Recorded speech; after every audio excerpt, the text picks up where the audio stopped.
Chapter 17. Taking Flight. 1.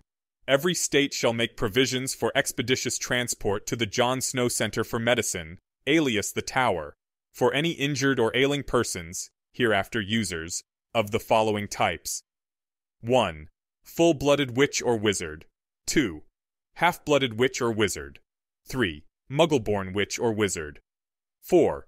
Such beings as qualify under the text of Article 1, Section 2. Amended. 5. Squibs or other non-magical relatives, as defined in the text of Article 1, Section 4. Amended. 2. This transport shall be provided under the following terms. 1. Transport shall be free of charge for all users. 2. Should it be necessary, states may impose a monetary penalty or criminal charges to those users who are deemed to be abusing the service. 3. Such penalty shall, nonetheless, not be incurred on any user's first trip to the John Snow Center for Medicine. 4. Transport shall be expeditious, as defined in the text of Article 1, Section 7. 5. Transport shall be safe, taking place only under such circumstances or employing such means as will assure the well-being, both physical and mental, of users, as specified by the parameters of Appendix F. Amended. 3. Any attempts to sabotage, disrupt, delay, repurpose, alter, or otherwise interfere with the operations of the aforementioned transport, regardless of whether or not said sabotage, disruption, delay, repurposing, alteration, or interference is within the bounds of the signatory state or any other state, including both signatories and non-signatories, shall incur a penalty commensurate with the number of preceding penalties already incurred, according to the chart of Appendix B, and as determined by an impartial vote of representatives of all signatory states. Amended from Article 3 of the Treaty for Health and Life. April 16, 1999, Hogwarts School for Witchcraft and Wizardry. Hogwarts is a dangerous place, even at the best of times. Even aside from the menagerie of dangerous creatures that live in and around its grounds. The castle itself is a vast labyrinth of ever-changing corridors, dimly lit dungeons, and variable staircases. Wizards and witches are supernaturally hardy in many ways, but Madame Pomfrey, the matron, always had her hands full, even without classroom mishaps. It was tragic then, but hardly suspicious when Sammy Maraveni Bowles slipped on the stairs on his way down from divination and probability, felt the railing give way in his hand, and fell down the gaping center of the tower's spiral staircase. Several children were behind him on the stairs and could see the accident. The witnesses should probably count themselves as fortunate, since if they'd left class first, they might have been the ones to slip on the small puddle of castor oil on the staircase. Sammy was always the first to rush down to luncheon, though, so that was unlikely. Sammy fell like a stone, followed by a piece of railing, his divinations and probability textbooks, and the bracket that had torn free. He bounced off of the staircase on the opposite side of the tower after a moment, his skull smashing into the stone and rebounding him back the other direction. By the time he hit the floor of the tower, he was unrecognizable, a tangle of battered bones, meat, and robes. Lawrence Bradweian was the first to reach the boy. He'd been in the lavatory, returning to class, and so he was kneeling next to Sammy and gingerly turning the boy over by the time their other classmates arrived. Sammy and Lawrence were known to be dire enemies, and so many thought it was a mark of great kindness that Lawrence shouted for a safety stick. Professor Placella bustled halfway down the stairs with one, his black and gold robes gathered up in his fists, before he realized that it would be faster to simply drop it. Lawrence caught it awkwardly with the tips of his fingers. "How do I do this without going along?" he asked, looking around. He seemed quite upset. His friend Annabeth huffed in frustration and grabbed his hand. "Just go," she said, and yanked his hand and the stick down into Sammy's bloody chest. It snapped, and with a slippery pop, all three of the children disappeared.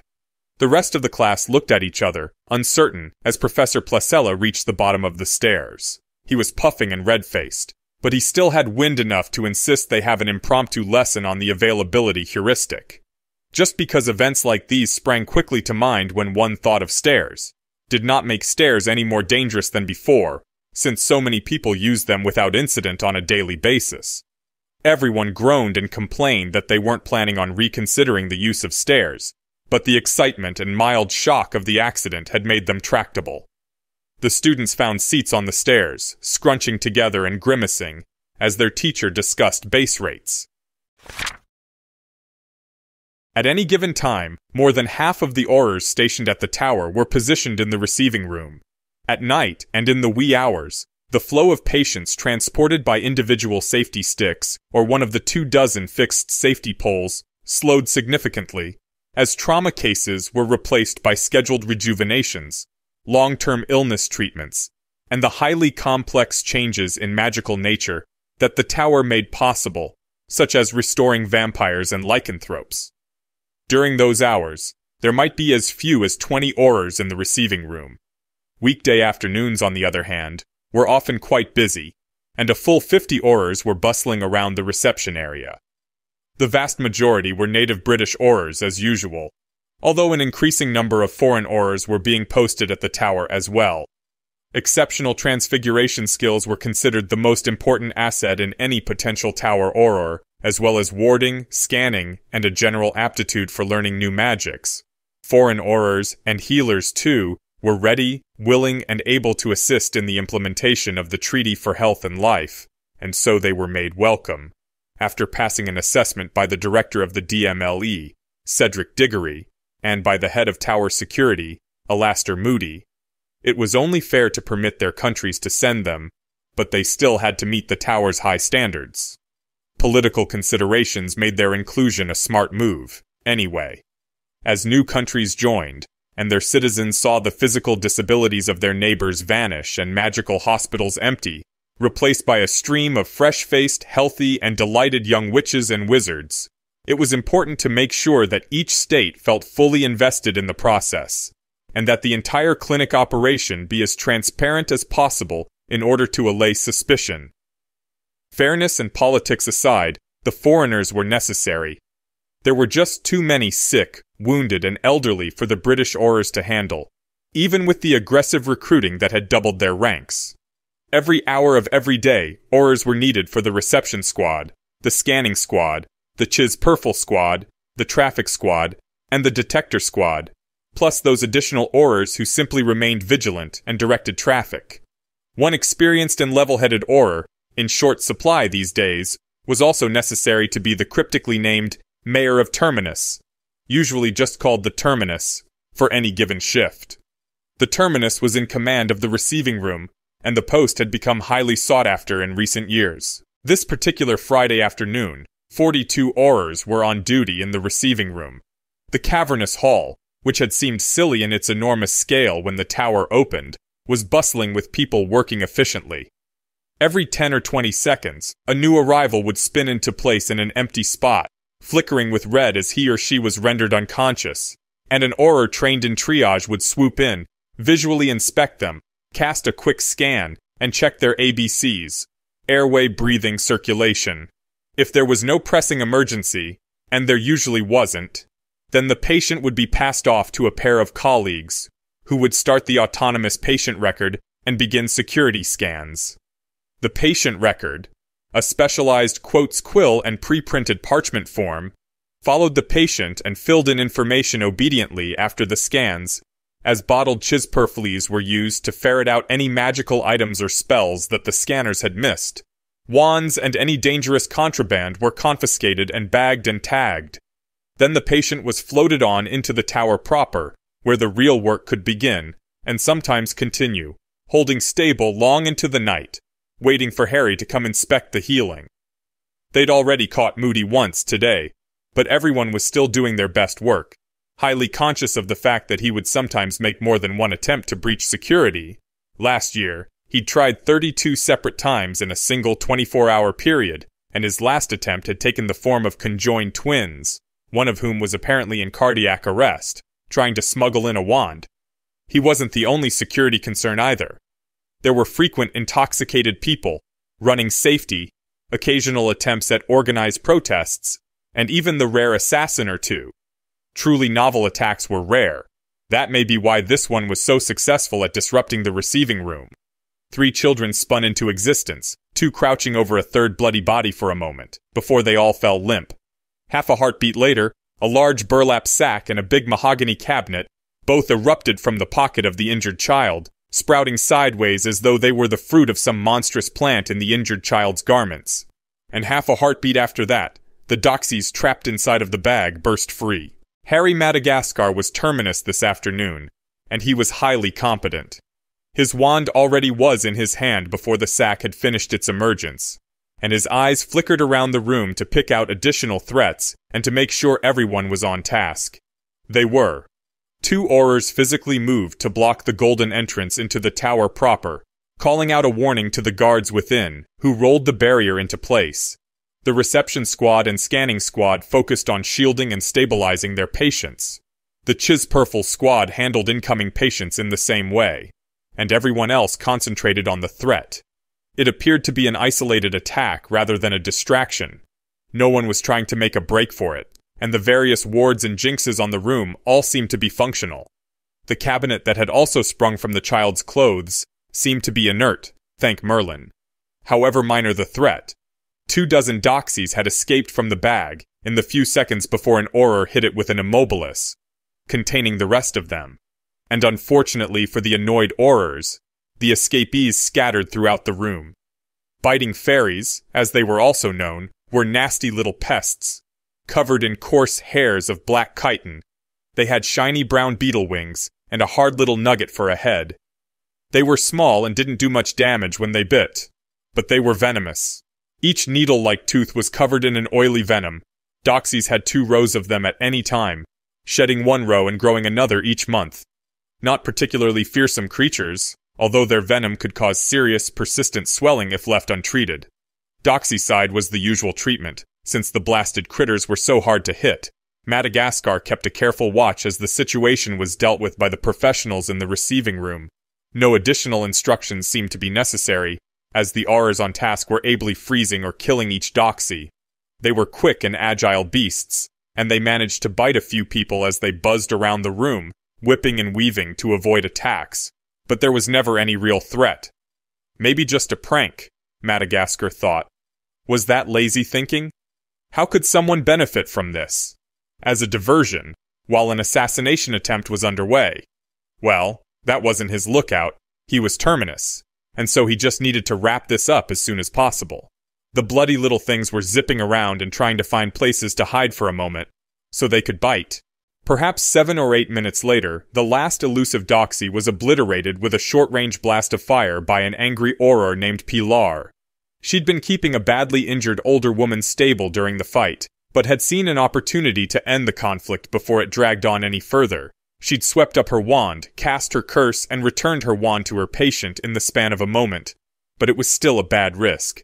Outside of the tower, and without whatever wandless magic Harry Potter used to complete the higher transfiguration spells within its walls, transfiguration sickness could have caused serious problems even in the span of that moment. Madagascar would have to scold her. No apparent remaining threats, he thought, glancing around the room again, but that kid is going to pay for this prank. Unless, for whatever insane reason, he had some valid excuse. Harry! Called out Geraldine Stein, an Auror normally on Chiz-Purfle duty, whom he'd once taken out for a quiet drink. She was standing next to the burlap sack, looking inside at the frozen pests that hadn't escaped. Mr. Madagascar, sir. She corrected herself immediately. He didn't believe anyone would actually think she was being too familiar, but Stein was a careful woman. The rest of the doxies are dying. Poison, gaseous attack, trap. His mind spanned through some possibilities, and he opened his mouth. Then it snapped shut as he realized. Transfiguration sickness, He called to her. That's how they got here and were triggered. They were transfigured into something small and the transfiguration was dispelled when the caster was stunned. That means it was someone here. Better put up the first precaution, though, just in case. Bubblehead the 3 kids, and keep a close eye on them. One of them did this stupid prank. He paused, eyeing the cabinet. And seal that piece of furniture, too. Stein followed through on his commands, putting the Bubblehead charm on the 3 unconscious teenagers, and putting up the air ward of the first precaution to make sure that anything dangerous didn't spread any further. Then she touched her wand to the large wooden cabinet, dark wood with scrollwork along the top, that had also made the trip, and cast a full-strength colloportus. Whatever strange attack the cabinet was intended to convey, it was now locked up. Madagascar glanced around the receiving room, looking for any other threats. He didn't see any, just a swift of Aurors all huddled or standing, attending to their patients. They needed to get everything clear and moving again, or the incoming injured were going to start backing up in such great of numbers that those present wouldn't be able to care for them. All clear, I think, said Gregor Nimue, who was standing by the door looking bored. His arms were crossed, and his wand dangled casually from loose fingers. Give the knock, then, said Madagascar. His voice was a bit short, since he didn't particularly like Nimue. The man regarded himself as too good for his current circumstances, since he was competent and experienced, but had been stuck at the bottom of the duty roster for years. Never knew that quadruple pay was going to cost so much down the line, did you? Thought Madagascar. Serves you right. Nimue shrugged, and went to the heavy silver plate that had been rolled into place across the tower entrance by the door guards just inside. He knocked 3 times, then 5 times. It sounded like someone was thumping on the bottom of some immense cauldron. After a response from within, Nimue knocked 2 more times. The door didn't open, and Nimue looked even more annoyed as he realized something. What is it, Gregor? Madagascar asked, frowning. The older Auror scowled. This is the same alert pattern as earlier this month, when those protesters overwhelmed the guard in Bloemfontein and tried to just send as many muggles through as possible to swamp us with bodies. Diggory didn't change it, and now I bet they're realizing that. Well, they'll need to fix that protocol, I suppose, said Madagascar, trying not to lay blame anywhere. Not in such a public way, that is. He certainly didn't want his career to dead end, just because he didn't have enough sense to shut up. He was going to add something else, but at that moment a silvery bat flapped its way out of some unknowable place and into sight right in front of his face. Its leathery, translucent wings shed a glittering mist as it flew in place, and spoke in the voice of Director Diggory. What is going on? Madagascar looked around the room, hesitating, then said resolutely, We gave the correct knock, Mr. Diggory, I'm sure of it. The situation is under control. The bat flapped out of existence, only to return a moment later, saying, Monkey, monkey, monkey. He sighed and replied, I like bananas. Dress me like a doll. The call and response phrases were supposedly randomly generated by Mad-Eye Moody, using funny little black and white cubes and a dictionary. But all the Aurors were certain that he kept rolling the cubes until he got a sufficiently embarrassing result. Sir, look at this, said Auror Stein. She was kneeling down next to the injured boy and the trio of teenagers who had started this mess, a bottle of Chisperfles in one hand. She held up a signal abacus in the other, just like the ones possessed by senior Aurors. Someone must have forgotten to report a loss, sir. And that, said Nimue from the other side of the room, is a vanishing cabinet. That boy with the doxies and abacus seems to have had quite a plan. He clucked his tongue. And it almost worked, he added, even though the scheme plainly had not even come close to working. There's a note here too, sir, said Stein. She'd set down the abacus, and had a tightly folded piece of parchment. She glanced up at Madagascar, raising her eyebrows significantly. It's in code. Put the 3 kids under arrest, said Madagascar, sighing. 4 Aurors surrounded them. He rubbed his eyes with his offhand. At least it didn't seem like it was another moody attack. Once in a day was enough. Although it had been fun to give Pip credit, since no one saw Madagascar cast the stunner. Madagascar grinned, remembering as the door guards rolled back the silver plate blocking the tower. The enchanted barrier scraped the stone as it rolled, as if it was reluctant to be moved. J.C. Crame, one of the guards, came to stand in the open doorway, still in the tower. She had her bubbler in hand, and she reported into it with a wry tone. There are prisoners, and they're students. She lowered the bubbler, looking at the big dresser.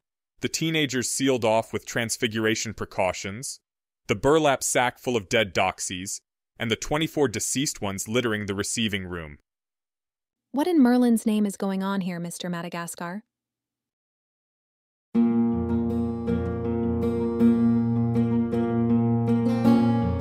This has been an AI reading of the Harry Potter and the Methods of Rationality fanfic, Significant Digits, written by Alexander Debus, You can find the original text at anarchiahyperbole.com. The voice for this project was provided by Aeneas Brodsky. You can hear his true-voiced audiobooks at hpmorpodcast.com. If you enjoyed this podcast and wish to help support the creation of others like it, you can visit patreon.com/AskWhoCastsAI or subscribe to this Substack. Thanks for listening.